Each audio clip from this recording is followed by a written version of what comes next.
التحالف العربي يحبط هجوما بالبحر الأحمر ويدمر زورقين مفخخين.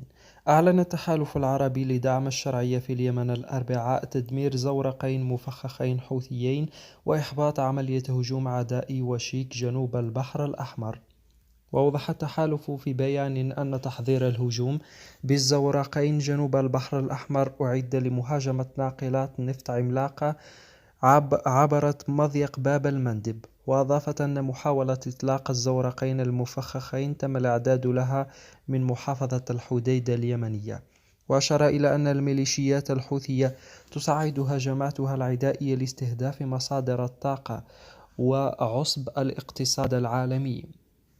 وكانت جماعة الحوثي الإرهابية المدعومة من إيران قد كثفت من محاولات استهداف كل من دول المملكة العربية السعودية ودولة الإمارات العربية الشقيقة في الآونة الأخيرة بالصواريخ والطائرات المسيرة.